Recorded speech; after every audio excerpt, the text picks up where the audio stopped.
Hi YouTubers, okay, I'm back with another Physics 100 books, and it's Rebel of the Sands by Alwyn Hamilton. Now, quick confession, I've actually met Alwyn Hamilton. She did this event at Waterstones Piccadilly a few months ago, and Alwyn Hamilton is lovely. Really lovely person. But we had a nice talk about the book, and to this point, I don't ever actually flicked through the book, but I actually read it properly. Which, as soon as I walked out of the event, I was like, I need to read the book now. And now I have. So hey, let me read the blurb on the back. Dust Walk is an unforgiving dead-end town. It's not the place to be poor, orphaned or female, and yet Amani Al-Hazir must call it home. Amani wants to escape and see the world she's heard about in campfire stories. Then a foreigner with no name turns up, and with him she has a chance to run. But the desert plains are full of dangerous magic. The Sultan's army are on the rise, and Amani is soon caught at the heart of a fierce rebellion. Right. Okay, I know. Essentially, this world that she's this world is kind of like a Middle Eastern Western hybrid fusion of with magic and danger and enchantment and djinns or genies, if you will. So it is this kind of juxtaposition of this beautiful hybrid fusion of Eastern and Western kind of mythology, if you will. And this is the strength of the writing, because Amani is basically a young woman caught up in circumstances beyond her control. But she's very smart and calculating. She's a sharpshooter. She can outshoot any single man in existence. She knows what she wants and what she doesn't want. But at the time, end of the day, she is a teenage girl confined in this world. And this chapter 13 sums it up perfectly. Okay? She's needing of a husband. My Uncle Aziz's voice carried more than his first wife's. A man could finally be some sense into her.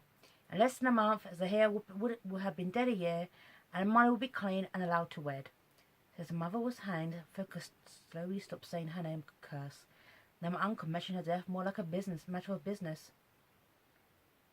It's hard to find a husband for your daughters, and Far sounded irritated. Don't want to find one for my sister's brat too.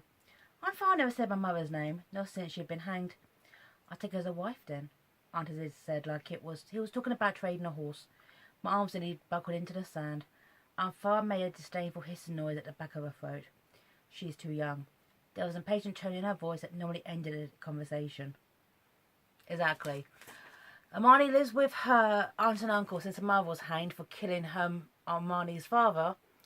And so, yeah, so she is basically orphaned and alone, and nobody gives a damn about her until she meets Jin.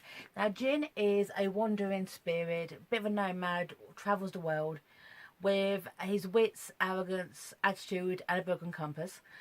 And they meet and connect. And this is the strength of the writing, because during their journeys, Alwyn Hamilton managed to really kind of build this realistic world. You get a feel of these different places. You get the kind of the sense and the sounds and the smells. And they become very real. They're basically embroiled in this massive war, which has no signs of stopping. And essentially, Amani and Jin are kind of like keep being wrapped up in this, and they just want to keep going to escape. Amani just wants to go to her aunt's house, her mother's sister, who doesn't even know, but she hope will take her in, and just live her life in peace, and she won't get that. So this is such a great book.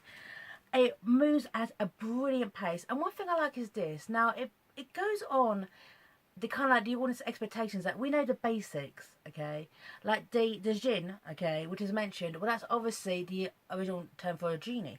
Okay, it basically is very much like the Arabian Nights, but it twists on the kind of mythology and to push this into a new direction.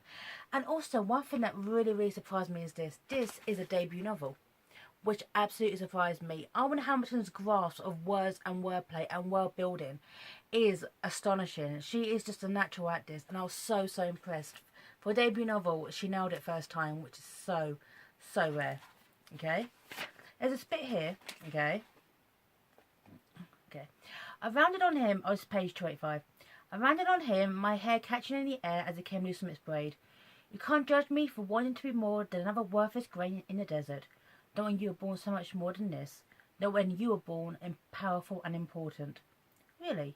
Georgian's quick steps carried him across the sand so fast it was almost violent. I was born the same year as my brothers and sisters. Being born doesn't make a single soul important. But you were important when I met you. The girl who dressed as a boy, who taught herself to shoot true, who dreamed and saved and wanted so badly. The girl was someone who had made herself matter. She was someone I liked. What the hell has happened since you came here that she is so worthless to you?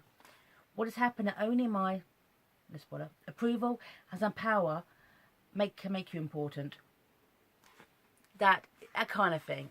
I cut stuff out, I don't want to spoil, but that passage sums up the book. Essentially, if you're in a society where you are pushed down because of your gender, that you're pushed aside and kind of ground into the sand the entire time, that stays with you. This is not a book where Amani realizes as her real human strength and becomes almighty and powerful, okay, as a woman.